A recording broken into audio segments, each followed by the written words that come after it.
We're talking about this cycle of giving and receiving today. And my whole piece to share with you has to do with supply and demand. And over the past couple of days, Rick had the opportunity to stop feeling well. And I picked up the phone. And so that's one way that we can create a demand for supply, is to be unable to do something and then realize you're surrounded by people you can reach out to, and how much more fun it is to be sharing this time and area and experience with all of you. So thank you, you guys both. Well, my topic today, as I said, was giving and receiving, and it's actually called Living an Abundant Life. And it's really a lot of fun to get out there on the internet and flip through magazines and books and look at what different people are saying about this. How many people are in a sacred circle for the 5 gifts? Okay, so about half of us. Well, we actually have 2 groups which are so large that we meet in 2 different homes simultaneously. So it's sort of like a simulcast thing. And we had a conversation on tithing, the T word. Oh, no strings attached, right? Just come hang out.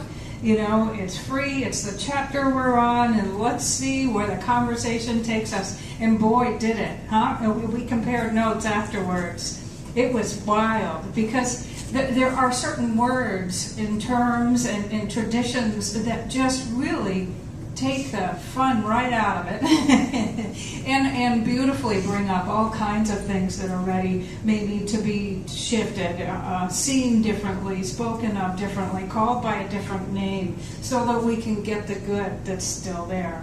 So we had a good time, and congratulations to everyone who participated in that conversation. I looked at a couple of things, and there are 2 people here who can fill me in on the details of this story.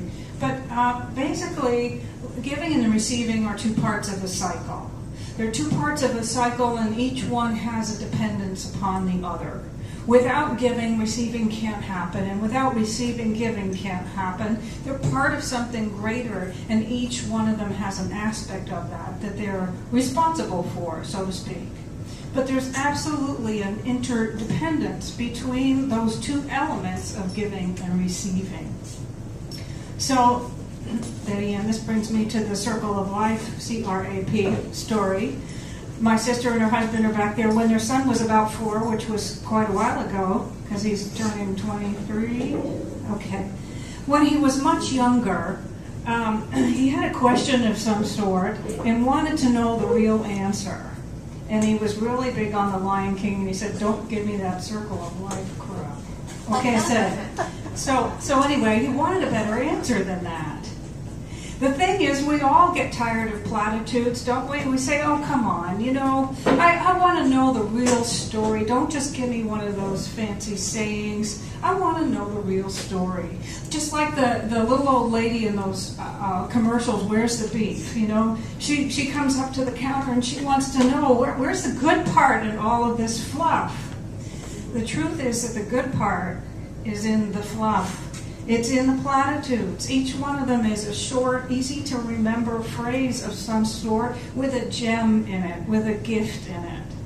If we can get past a couple of things, if we can get past being put off by that, perhaps because we've heard it come out of mouths of people whose opinions we don't value, or maybe, you know, who knows why. But for some reason we've heard platitudes about giving and receiving, and we just think, oh, forget it, you know.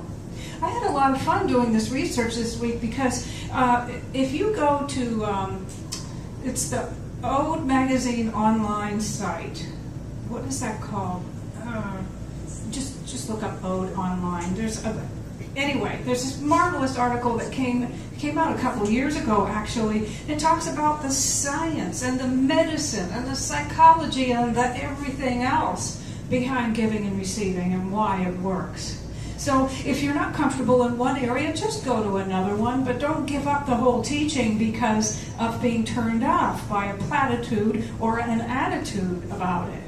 There's too much to gain from knowing something about it. The other reason why platitudes have gifts for us is if we can see past that initial shutdown or turn away or whatever, they have basic, simple truths that are easy to remember because they're brief. That's the way that they work. So there are two of those so-called platitudes about giving and receiving that came to mind to me. One of them is to give is to receive. To give is to receive. And the other one is very common. It goes, you get what you give. And you know, some people say that in hurtful ways, and you think, well, you know, I'm doing all I can. Easy up on me, right? But if you think about it, these two phrases, to give is to receive, and you get what you give, actually have a lot of wisdom in them. They have spiritual truth in them. They have psychological truth in them. They have physical truth in them. You know, all of the studies that we have available to us now on television even tell us that what goes around comes around. And they'll show you the proof of why that is so we don't even have to argue with it anymore. But if we look at these two, look at giving is receiving. To give is to receive. And you get what you give and think, okay, fine, all right. So show me some of the beef. Show me some of the truth in this because I want to know how to use it in my life. That's the other key, by the way. If you can get past the original turn-off and be willing to learn something, anything that you understand to the point where you know it becomes law in your life. What that means is that once you make the choice to get past the threshold of not knowing, it opens up to you and offers itself to you, whatever it is that you're studying, then you understand it. Then you know something about it. And once you do, all of the power that it has, all that it has to offer you is yours. And when you know something, it becomes a part of you. I say this often because it's so important. When you know something, it becomes a part of you, and then it's just how you are. It's your come from, you know? It's the way you look at things. And so it colors things beautifully, and it influences how they turn out. Okay, so we've agreed to go on this little exploration. And what I thought I would do is start with some real natural things. How about electricity? How does electricity work? Electricity responds to a demand. The supply of electricity responds to a demand according to the request or the demand made of it. So when we plug in something that requires a certain amount of electricity to operate, it takes as much as it needs to operate, and what happens? The same amount flows to that need automatically, instantaneously. That's what it does. Demand of that supply creates a flow in exact measure to what is taken from it. If we try this with water, we find the same thing. Let's say that you have a reservoir right here, and you open out a way down here for some of that water to flow into a teacup. Okay, I know that's probably a bad analogy, but let's say it's a smaller vessel, okay? And what happens is that water naturally will flow toward that thing. It doesn't have to be coaxed, it doesn't need a pump, you know, it just naturally flows that way, and it fills that thing up. Well, if there is an opening at the top of the reservoir, how much would flow back into it? The same amount. Now you can argue about dams and levees and all of that stuff. Those are things that we have put in to regulate flow that we're going to talk about later. For now, though, water operates the same way. You put a demand on the supply of it, and it fills that demand, and to the exact degree that that part was taken out, it is replaced because it flows naturally. The only way that it can't is when we interrupt it somehow. What about breathing? What about breathing? Think about it. If you all just exhale right now, two things are going to happen. You want to inhale ASAP. You're gonna. It's automatic, okay? You're going to. And how much air are you going to take in? You're going to take in the same amount that you just expressed. You're going to take in what you let out. That's another example of the law of circulation. That's what it is. See, the truth is, whether you're talking about electricity or water or breathing or any other things, the law of circulation is a universal principle. It means that before we get involved with all of our little pumps and all of our ways to coax or defy other natural forces and control the flow of things, there is a natural flow of everything. The neat thing about a cycle, the concept of the circle, is that a circle is, the circular motion actually, is going away from and returning to the point of origin simultaneously.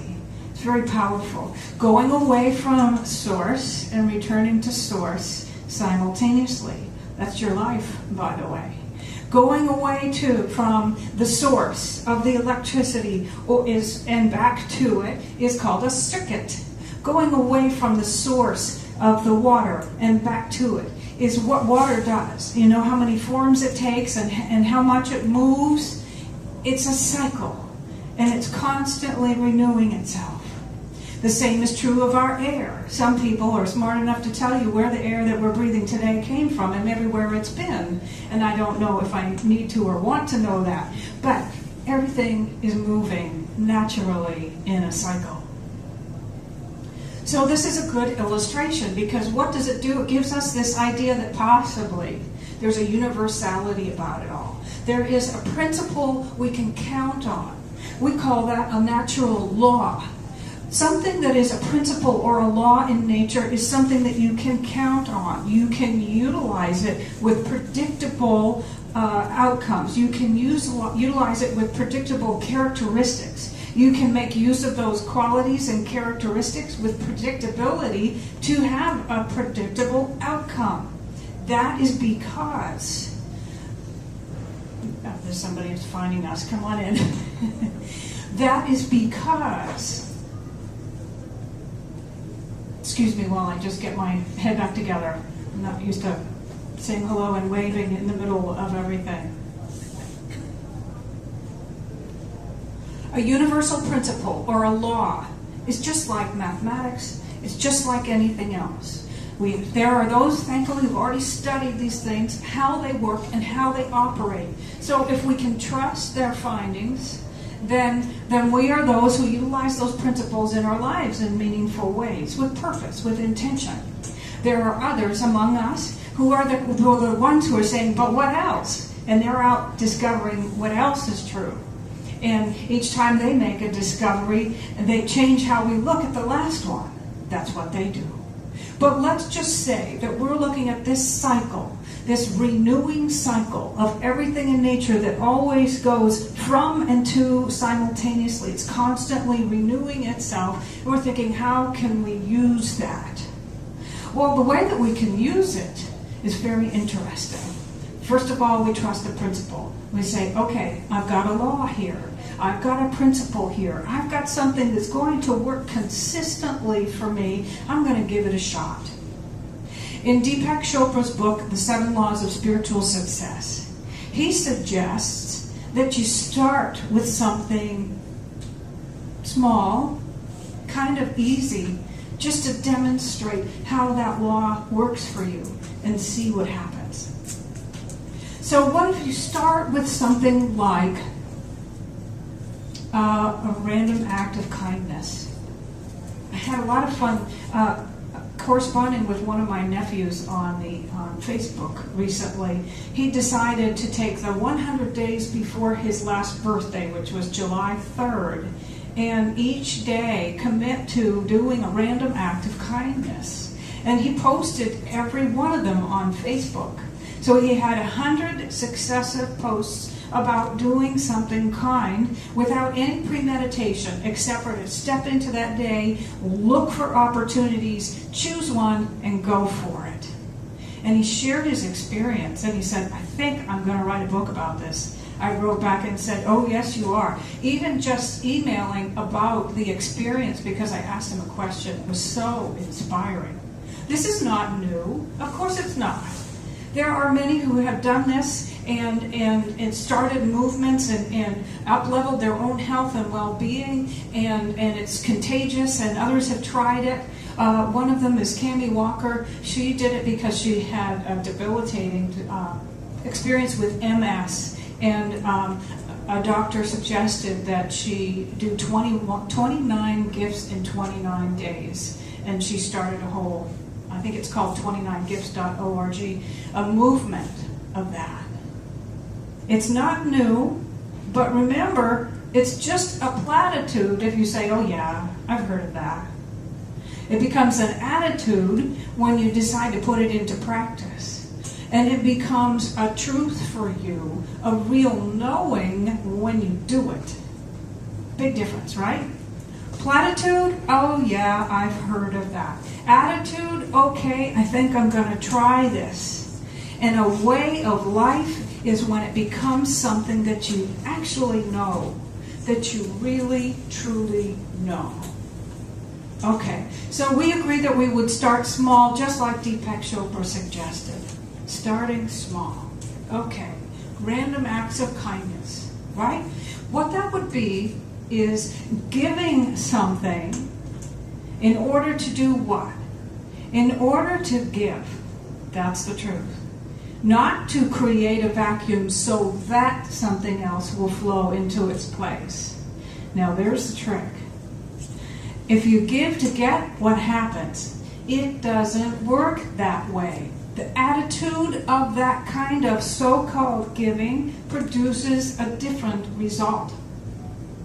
If you give from lack, then you are taking action on the belief that there isn't enough, and Spirit says, you are my beloved in whom I am well pleased. If you want not enough, we can give you that. And it won't say, I'm not sure you do. We're free. We get to believe whatever we desire and work with the law in a way that supports us or doesn't.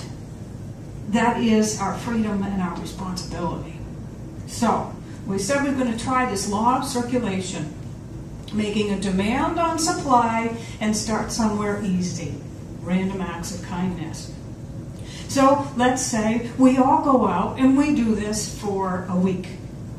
Better yet, choose to do it for 21 days or 29. There are lots of ideas about what it takes to create a habit, but most likely it's more than once, right? More than once. So day after day after day, maybe go out there and say, okay, the rest of my life, exactly the same. I'm doing this just to see what happens if I approach life in givingness. What you will find, of course, and some of you have probably already tried this, is that you receive more. But it's because your attitude was of givingness. If you want to up the ante just a little bit, and I invite you to consider this, there are a couple of hot commodities in life, according to most of us. Another one is time. Another one is time. I remember learning from, I think this woman was in charge of all of the volunteers at the church we grew up in. And she said to my mother, if you want to get something done, ask a busy person. Now that is a platitude, actually, about how time really works. A busy person, let's say that's you, quite possibly, decides, I'm going to go out and I'm going to give of my time today. And everything about that, when you look at your to-do list, maybe you've gotten really fancy and it's on a Google Calendar that will remind you on your phone or whatever. Maybe your mirror is covered with Post-it notes, or you're embarrassed about how many lists you have, or you're totally lost. You say, I just feel like I don't have enough time. So what I'm going to do is drop that idea for a moment and go out and give time. That doesn't mean abandon everything that is a priority in your life. It means embrace the spiritual practice of giving that thing which you desire to have more of, and do it for the giving's sake, so that you're using the cycle correctly. And what happens? Time bends. I used to do this at a job I had we were a very busy charter crew, and we did a short hour day was 12 hours, and an average day was about 14 or 15, and we went for weeks and months on end with barely a break. And I thought, this is not an either-or thing. And I started scripting my experience. I started giving the things I wanted to have in my life. I started putting these principles into practice. I was meditating, I was journaling, I was working all of those hours, and I found the most amazing thing happening. I'd stand there and go, I don't remember doing all that. And I looked at my watch and I thought, that's just not possible. I experienced a different relationship with time because I gave myself to it 100% without thought of what I was going to get in return or how it was all going to work out. So I know this can work for you. Remember, it's not giving because we should. It's not gratitude because it's polite. It's giving because what it does to you and for you is extraordinary, immeasurable. That's what makes it a spiritual practice. More than just an attitude, more than just a platitude, it becomes a way of life. That's what our nephew Jared said about his 100 days of random acts of kindness. He said, it got to the point where it wasn't even a decision anymore. It's just what I wanted to do. And I'll bet you, in fact, I think his posts indicated that he didn't stop on the 100th day. He decided what's next, and he's on to doing that. So here comes the big one. What do we find is an even more rare commodity than time? Does anybody have a guess? Yourself. Money? Yes. Okay. How about that? What would happen if you took the same principle and said, okay, there's an infinite supply. I hear that it's an infinite, but even the term infinite supply is what? A mere platitude unless you know it and you put it into practice. Okay. So I'm going to practice exercising this law, and this is something that I would like to have more of in my life. And I understand that if I make a greater demand upon the supply, then it will be filled. Okay. And how would I do that? I would expend some of it, making room for more of it to fill that spot. Well, once again, we look at our bills, our budgets, just like our to-do list, and think, yeah, but how can I do that? It's the same thing as a random act of kindness. And if this is scary, start small.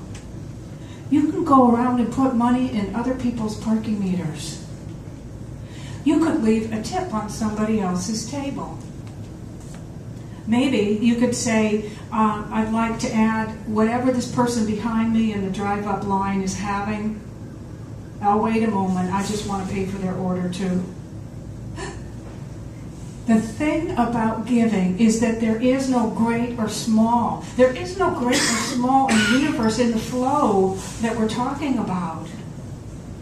If we can suspend our judgment about that and just be in our exercise of the process of utilizing that law and trust it for a moment, we can see it working for us.